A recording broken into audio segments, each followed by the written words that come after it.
The power of obsession, when desire becomes unstoppable. There is a force that moves mountains. There is a power that bends reality to its will. There is an energy so intense, so pure, so absolute that when it takes hold of a human being, failure becomes impossible. That force is obsession, not the shallow wanting that most people mistake for desire, not the wishful thinking that masquerades as ambition, but true obsession, the kind that consumes your thoughts, drives your actions, and transforms your very essence into an unstoppable force of nature. Most people live their entire lives never experiencing this power. They drift from one mild interest to another, from one half-hearted attempt to the next, wondering why success seems to elude them while others seem to magnetize greatness effortlessly. They look at titans like Carnegie, Edison, Disney, and Ford and call them lucky. They call them gifted. They call them anything except what they really were, obsessed. Andrew Carnegie wasn't born into steel mills. He was obsessed with the idea of building an empire from iron and fire. Thomas Edison didn't stumble upon the light bulb. He was obsessed with illuminating the world, failing over 1,000 times because his obsession made failure irrelevant. Walt Disney wasn't handed a magic kingdom. He was obsessed with creating worlds that existed only in his imagination, so obsessed that bankruptcy couldn't stop him, rejection couldn't break him, and critics couldn't silence him. This is the truth they don't teach you in school, the secret they don't whisper in boardrooms, the power they don't discuss in self-help seminars. Obsession is not a character flaw. It is not an unhealthy fixation. It is the purest form of human energy channeled toward a single burning purpose. It is the difference between those who achieve the impossible and those who settle for the inevitable. When Napoleon Hill studied the most successful individuals of his time, he discovered something profound. Every single one of them possessed what he called a burning desire, an obsession so complete that it rewired their entire existence. They didn't just want success. They were possessed by it. They didn't just think about their goals. They lived and breathed them. They didn't just hope for transformation. They became transformation itself. Your obsession is not your enemy. Your obsession is your greatest ally, your most powerful weapon, your clearest path to becoming who you were meant to be. But obsession without direction is chaos. Obsession without purpose is destruction. Obsession without wisdom is madness. The key is not to eliminate obsession, but to harness it, to direct it, to transform it from a wild force into a precision instrument of your will. Look at your life right now. What are you truly obsessed with? Not what you say you want, not what you think you should pursue, but what actually occupies your mind when you're alone with your thoughts. What wakes you up at night? What drives you to research, to plan, to imagine possibilities that others can't even see? That is your compass. That is your calling. That is your obsession trying to tell you something about your destiny. But here's where most people fail. They feel the stirring of obsession and they fight it. They tell themselves it's too much, too intense, too unrealistic. They listen to voices that tell them to be reasonable, to be practical, to lower their expectations. They take the fire that could forge their future and they smother it with doubt, fear, and the suffocating blanket of other people's limitations. Henry Ford was obsessed with the idea that every American should own an automobile. People told him it was impossible, that cars were luxury items for the wealthy, that the common man would never need such a machine. His obsession didn't care about their opinions. His obsession saw past their limitations. His obsession created the assembly line, revolutionized manufacturing, and put the world on wheels. His obsession didn't just change his life, it changed civilization. This is what happens when obsession meets purpose. This is what occurs when burning desire encounters unwavering commitment. This is the alchemy that transforms ordinary humans into extraordinary forces of change. Your obsession is not trying to make your life more difficult. Your obsession is trying to make you more powerful. Every great achievement in human history started as someone's obsession. The obsession to fly gave us airplanes. The obsession to communicate across vast distances gave us the telephone, the radio, the internet. The obsession to heal the sick gave us modern medicine. The obsession to explore the unknown gave us space travel. The obsession to create beauty gave us art, music, literature that has moved souls for centuries. Your obsession is not separate from you. It is the truest expression of who you are. It is your soul's way of showing you your purpose. It is life's way of pointing you toward your destiny. It is the universe's way of saying, this is what you came here to do. When you align with your obsession, when you stop fighting it and start following it, something miraculous happens. You stop living someone else's life and start living your own. But obsession demands sacrifice. It demands that you give up the comfortable mediocrity that most people mistake for happiness. It demands that you abandon the safety of following the crowd and embrace the uncertainty of creating your own path. It demands that you trade the approval of others for the approval of your own soul. It demands everything, and in return, it offers you everything. Theodore Roosevelt was obsessed with greatness, not for its own sake, but because he believed that greatness was what America deserved from its leaders. This obsession drove him to become the youngest president in American history, to charge up San Juan Hill, to build the Panama Canal, to establish national parks, to win the Nobel Peace Prize. His obsession didn't make his life easier, it made his life extraordinary. The obsessed don't ask for permission. They don't wait for the perfect moment. They don't seek consensus or approval or validation from those who have never felt the fire that burns within them. They understand that obsession is a gift, and gifts are meant to be used, not hidden away in the safety of convention and conformity. Marie Curie was obsessed with understanding the invisible forces of nature. In a world that told women they had no place in science, her obsession drove her to discover radium, to win 2 Nobel Prizes, to open doors for generations of women scientists. Her obsession didn't care about gender barriers, social expectations, or conventional wisdom. Her obsession cared only about truth, discovery, and pushing the boundaries of human knowledge. This is the power you possess. This is the force that lies dormant within you, waiting for your permission to awaken. Your obsession is not your burden, it is your birthright. It is not your weakness, it is your strength. It is not your problem, it is your solution to every problem you've ever faced. When you embrace your obsession, when you stop apologizing for it and start celebrating it, something shifts in your entire reality. Opportunities that were invisible become obvious. Resources that seemed scarce become abundant. People who were obstacles become allies. The world that once seemed to conspire against you suddenly begins to conspire in your favor. Steve Jobs was obsessed with creating products so beautiful, so functional, so revolutionary, that they would change how humans interact with technology. This obsession drove him to be demanding, uncompromising, relentless in his pursuit of perfection. Some called him difficult, some called him impossible. But his obsession didn't care about being liked. It cared about being transformative. And through his obsession, he transformed not just Apple, but the entire technology industry and ultimately the world. Your obsession knows things your conscious mind doesn't know. It sees possibilities your rational mind can't see. It understands connections your logical mind can't grasp. This is why fighting your obsession is like fighting your own destiny. This is why denying your obsession is like denying your own power. This is why hiding from your obsession is like hiding from your own greatness. The obsessed understand that failure is not the opposite of success. Indifference is. Failure means you cared enough to try. Failure means your obsession was strong enough to move you to action.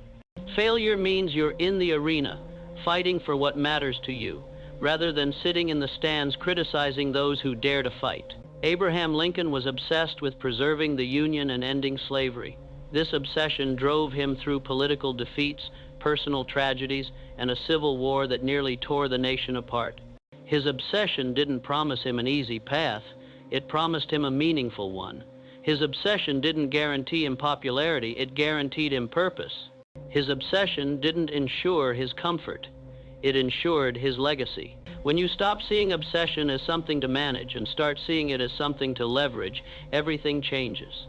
When you stop trying to tone it down and start turning it up, your entire life transforms. When you stop apologizing for your intensity and start celebrating it, you become unstoppable. The obsessed don't have more hours in their day than everyone else. They don't have access to secret information that others can't find. They don't possess supernatural abilities that give them unfair advantages. What they have is clarity about what matters most to them and the willingness to organize their entire existence around that clarity. This is why the obsessed seem to bend reality to their will. This is why they appear to have luck that others don't have. This is why opportunities seem to find them while others search for opportunities and come up empty. It's not magic, it's focus. It's not luck, it's preparation, meeting obsession. It's not supernatural. It's the natural result of aligning every fiber of your being toward a single powerful purpose. Oprah Winfrey was obsessed with connecting with people, with telling stories that mattered, with creating media that uplifted and inspired. This obsession drove her from poverty in rural Mississippi to becoming one of the most influential media personalities in history. Her obsession didn't care about her background, her circumstances, or the limitations others placed on her. Her obsession cared only about its expression, its growth, its impact on the world. Your obsession is waiting for you to stop treating it like a problem and start treating it like a solution. It's waiting for you to stop seeing it as a burden and start seeing it as a blessing. It's waiting for you to stop hiding from it and start harnessing it. It's waiting for you to stop fighting it and start following it toward the extraordinary life you were meant to live. The time for half measures is over. The time for playing small is finished. The time for apologizing for your intensity, your passion, your relentless pursuit of what matters most to you, that time has passed. This is your moment to embrace the power of obsession, to let it guide you, to let it drive you, to let it transform you into the unstoppable force you were always meant to become. Your obsession is not your enemy. Your obsession is your ally. Your obsession is not your weakness. Your obsession is your strength. Your obsession is not your problem. Your obsession is your power. And when you finally understand this, when you finally accept this, when you finally act on this, you become unstoppable. But understanding the power of obsession is only the beginning. The true transformation happens when you learn to direct that power with surgical precision. Most people who discover their obsession make the fatal mistake of trying to pursue it with the same scattered approach they've used for everything else in their lives. They think that having a burning desire is enough. They believe that passion alone will carry them to victory. They are wrong. Obsession without strategy is like a river without banks, powerful but destructive. Obsession without discipline is like fire without focus, intense but wasteful. Obsession without wisdom is like a storm without direction, overwhelming but ultimately ineffective. The giants of history didn't just possess burning desire. They possessed burning desire harnessed by iron discipline and guided by crystalline clarity of purpose. John D. Rockefeller was obsessed with efficiency, with creating systems so perfect that they would dominate entire industries. But his obsession wasn't chaotic or random. It was methodical, calculated, relentless in its precision. He didn't just want to be in the oil business, he wanted to be the oil business. His obsession gave him the energy, but his discipline gave him the strategy. His passion provided the fuel, but his planning provided the direction. This is the difference between those who burn bright and burn out, and those who burn bright and burn forever. The obsessed who achieve lasting greatness understand that their passion must be channeled, their energy must be organized, their fire must be focused into a laser beam that can cut through any obstacle in their path. Your obsession is trying to tell you something about your destiny, but you must learn to listen with more than just your emotions. You must listen with your intellect, you must listen with your strategy, you must listen with your long-term vision of who you want to become and what you want to create in this world. Ray Kroc was obsessed with consistency, with creating a system so replicable that a hamburger in California would taste identical to a hamburger in New York. His obsession wasn't just about food, it was about perfection, about building something that could scale infinitely without losing its essence. McDonald's wasn't built by accident. It was built by obsession, guided by systems, powered by passion, but governed by principles. The obsessed understand that their greatest enemy is not external resistance, it's internal confusion. It's not the world that stops them, it's their own lack of clarity about exactly what they're trying to achieve and exactly how they're going to achieve it. They know that obsession without clarity is like driving at night without headlights. You have the power, you have the speed, but you can't see where you're going. This is why the most successful people in history were not just passionate, they were precise. They didn't just dream big, they planned specifically. They didn't just work hard, they worked strategically. They understood that obsession gives you the energy to run the race, but strategy determines whether you run in the right direction. Sam Walton was obsessed with bringing low prices to ordinary Americans, but his obsession was backed by an extraordinary understanding of supply chains, logistics, and customer behavior. He didn't just want to sell products cheaply, he wanted to revolutionize retail by making efficiency an art form. His obsession provided the vision, but his systems provided the execution. When you align your obsession with a clear strategy, when you marry your passion to a specific plan, something magical happens. You stop wasting energy on activities that don't matter. You stop pursuing opportunities that don't align with your ultimate purpose.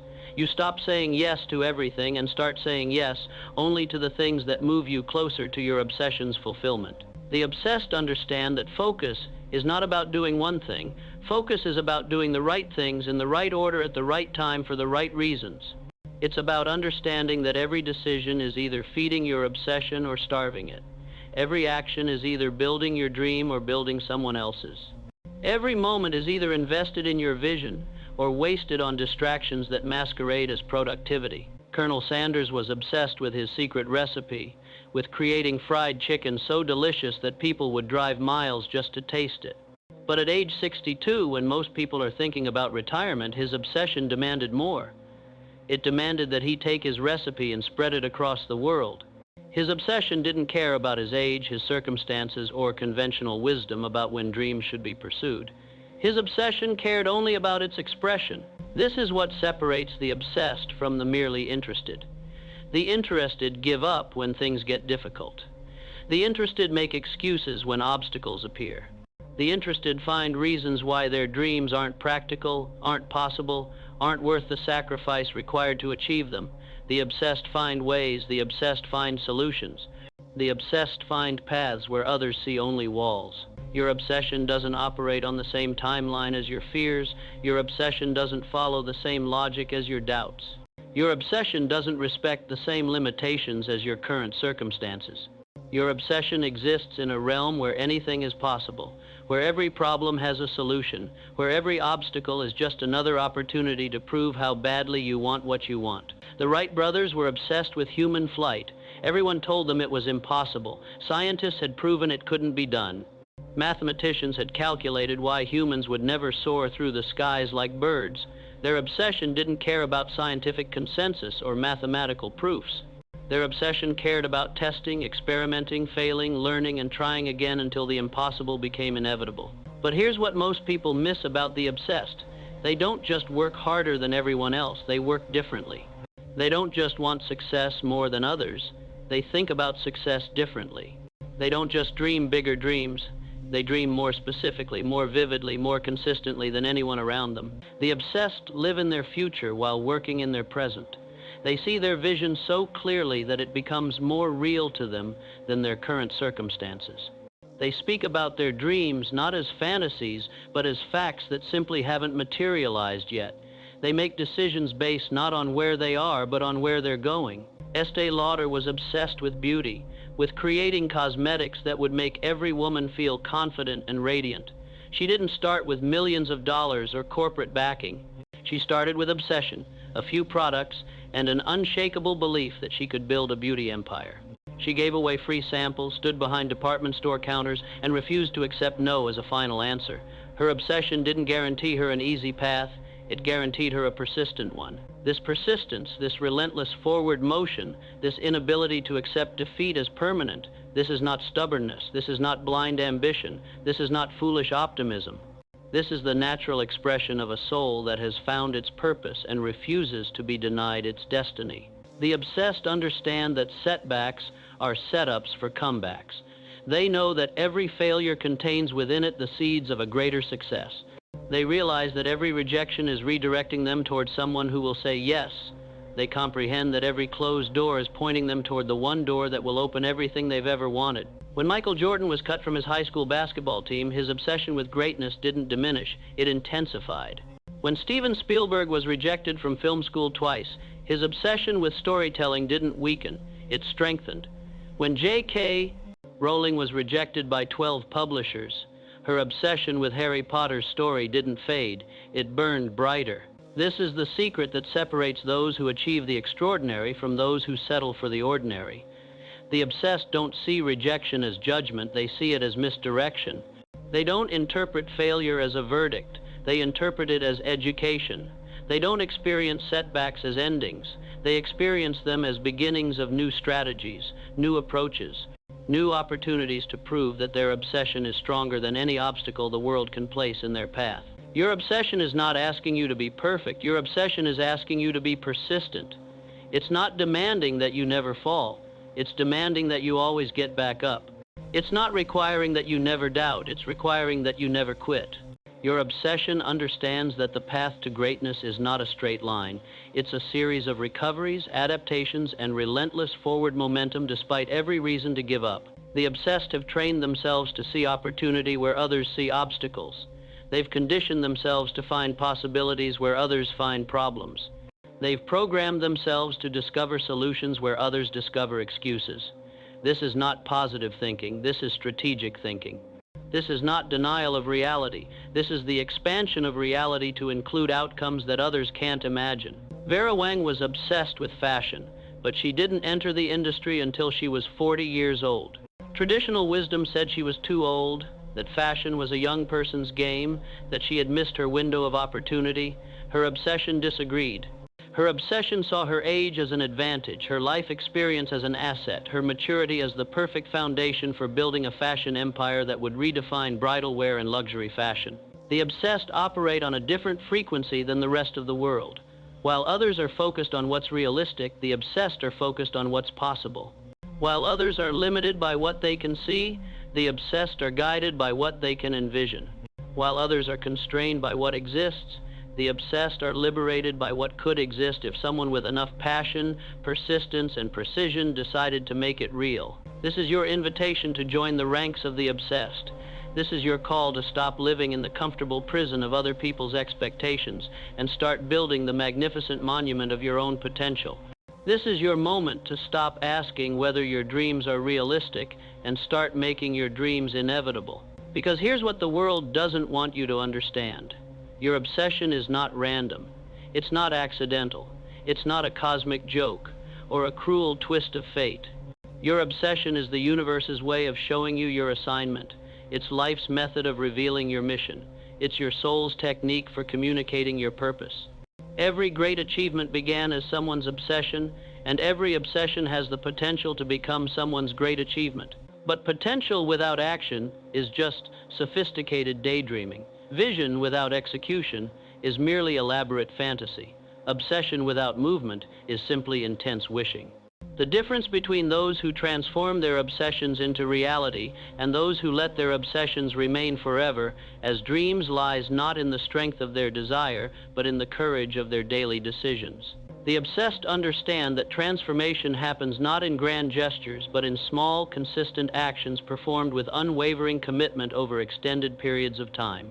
They know that excellence is not an event, it's a habit. They realize that success is not a destination, it's a direction.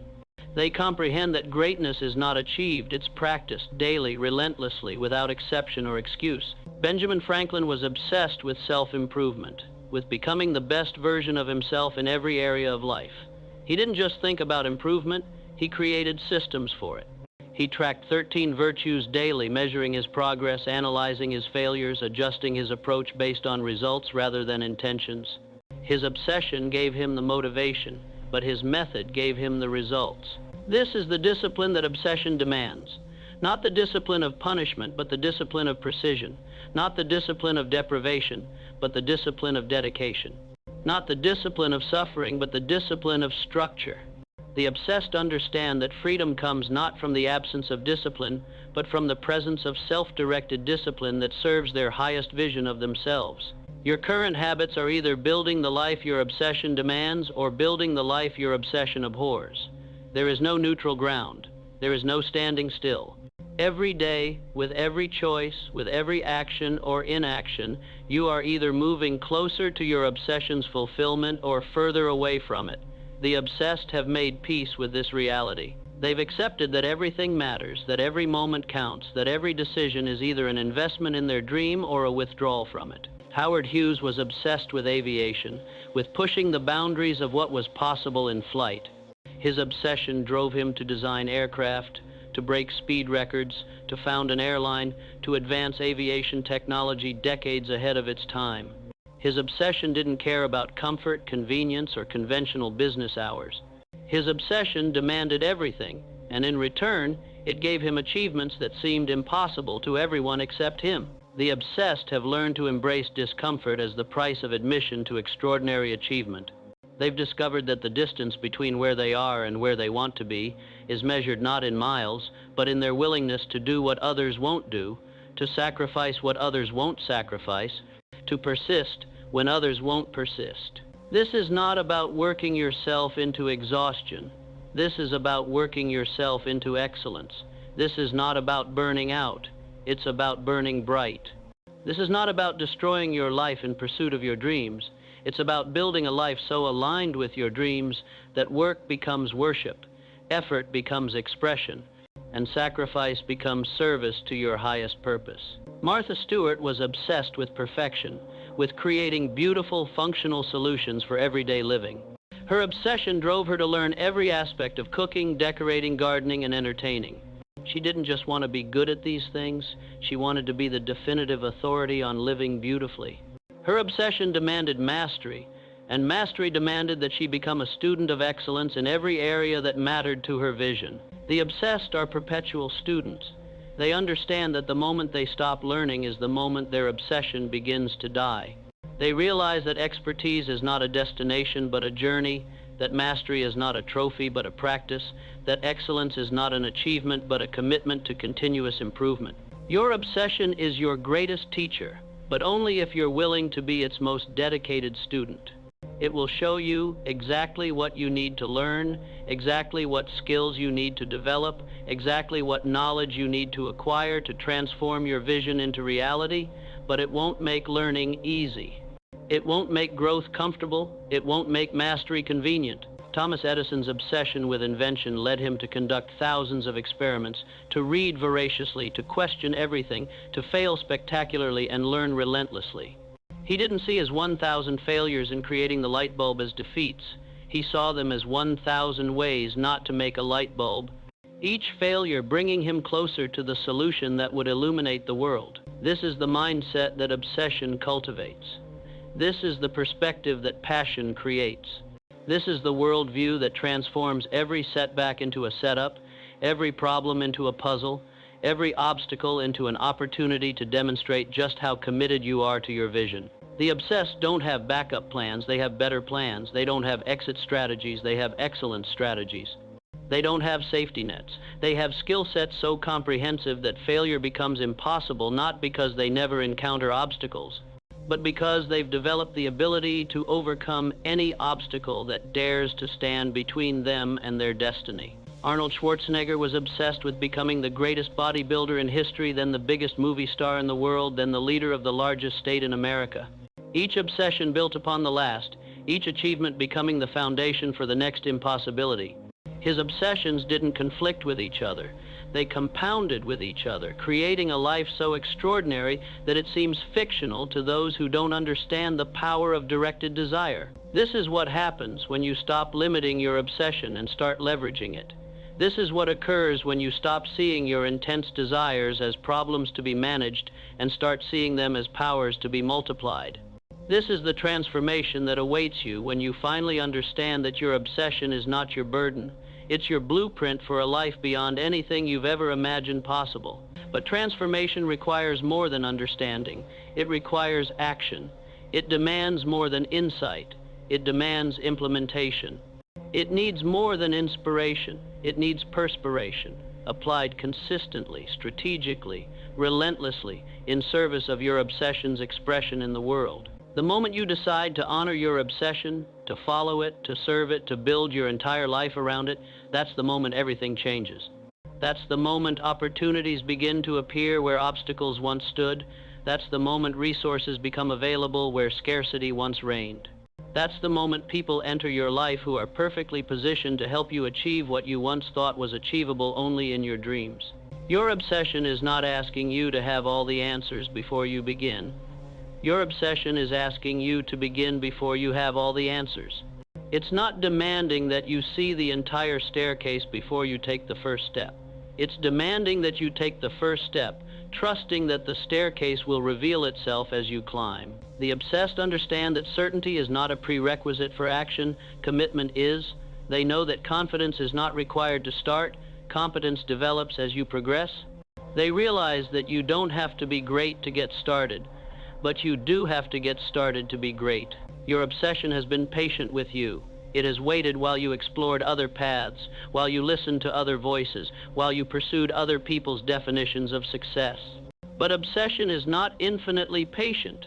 There comes a moment when it demands a decision. There comes a time when it requires commitment. There comes a day when it will no longer accept excuses, delays, or half-hearted attempts at fulfillment. That day is today. That moment is now. That time is upon you. Your obsession is no longer asking for your attention. It's demanding your dedication. It's no longer requesting your consideration. It's requiring your commitment.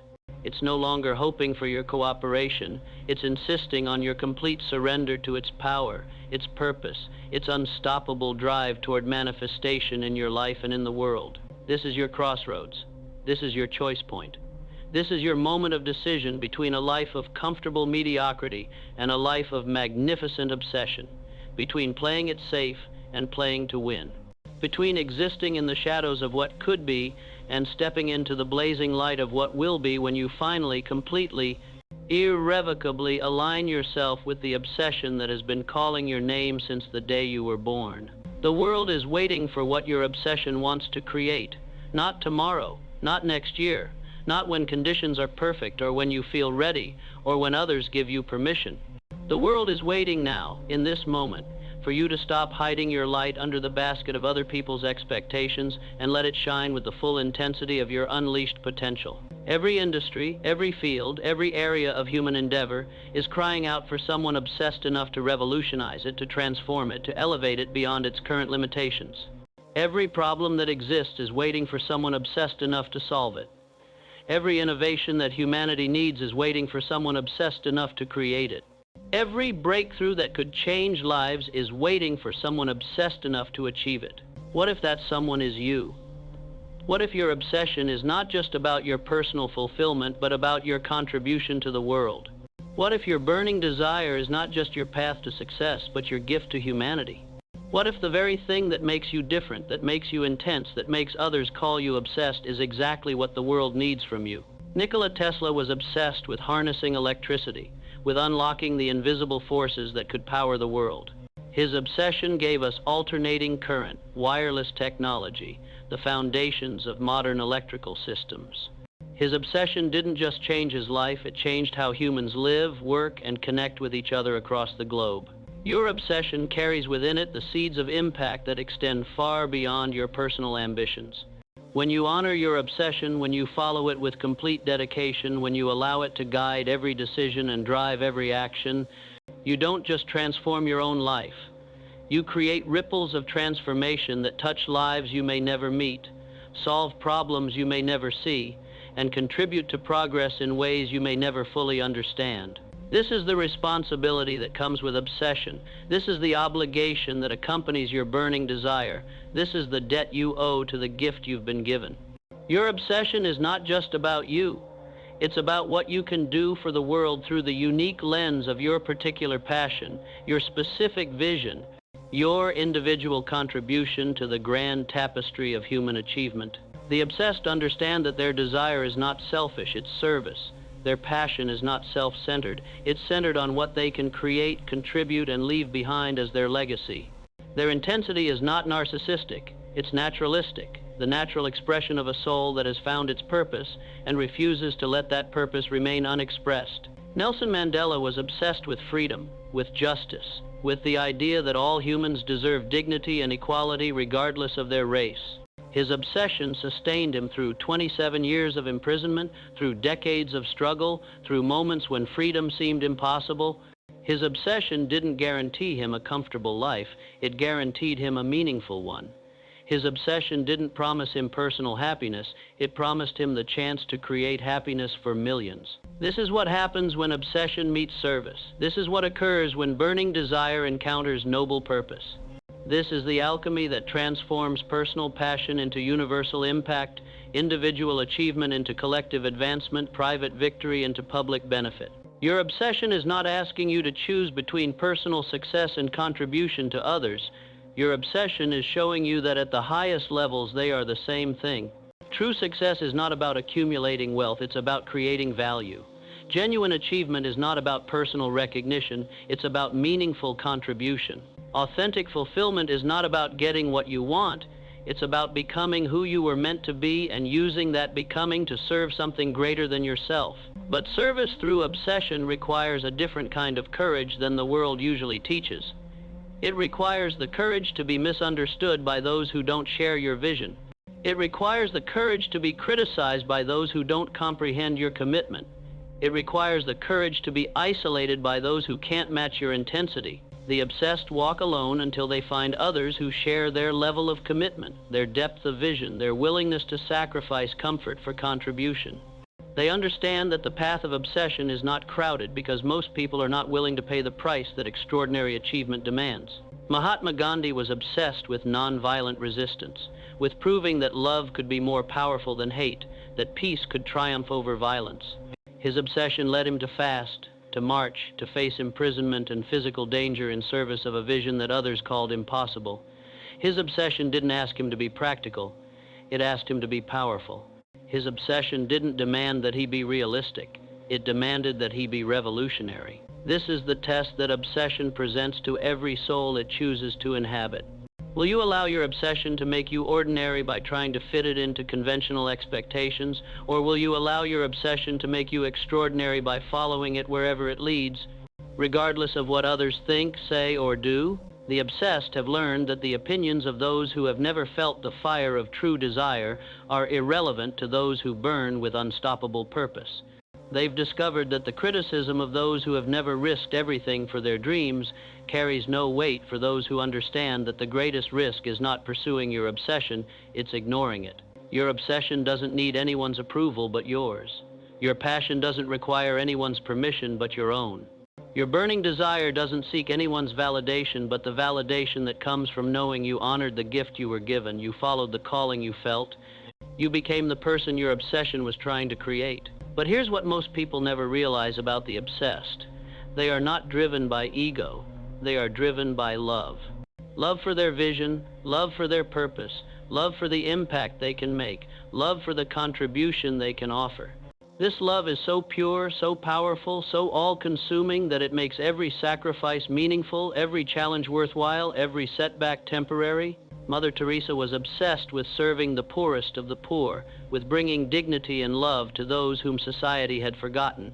Her obsession led her to the streets of Calcutta, to leper colonies, to dying patients who needed not medical miracles but human compassion.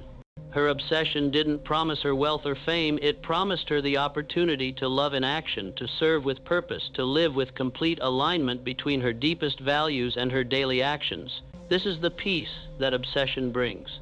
Not the peace of a life without struggle, but the peace of a life with meaning.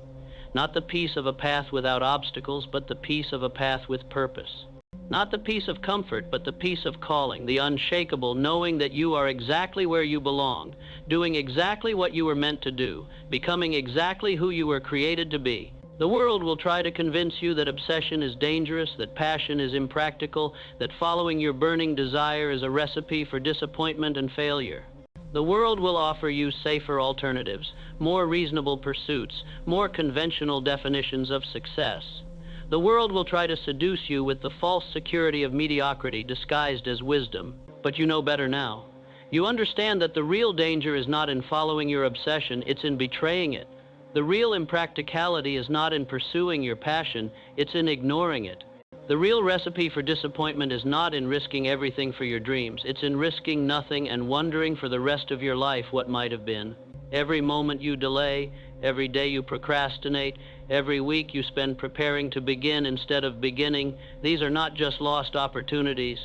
These are betrayals of your deepest self, denials of your greatest gift, rejections of the very force that could transform not only your life but the lives of everyone your obsession is meant to touch. Your obsession is not patient with excuses. Your obsession is not sympathetic to fear. Your obsession is not understanding about comfort zones. Your obsession is a force of nature, and forces of nature do not negotiate with obstacles, they overcome them. Forces of nature do not make deals with resistance, they break through it. Forces of nature do not accept limitations, they transcend them. This is who you become when you finally surrender to your obsession. This is what you become when you stop fighting the very force that could make you unstoppable.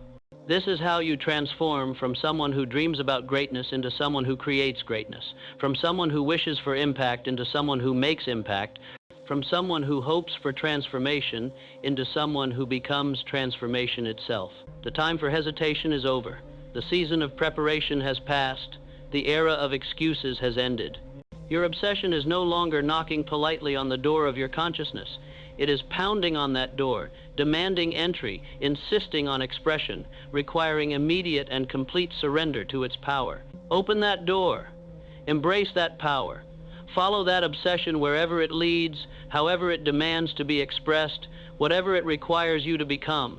Trust that the same force that gave you this burning desire also gave you everything you need to fulfill it. Believe that the same universe that planted this obsession in your soul also aligned every resource, every opportunity, every person you need to make it reality. Your obsession is not your burden. Your obsession is your blessing. Your obsession is not your problem. Your obsession is your power. Your obsession is not your enemy. Your obsession is your destiny calling you home to the life you were always meant to live, the person you were always meant to become, the contribution you were always meant to make. The world is waiting. Your moment is now. Your obsession is ready. The only question that remains is this: are you finally, completely, irrevocably ready to become unstoppable?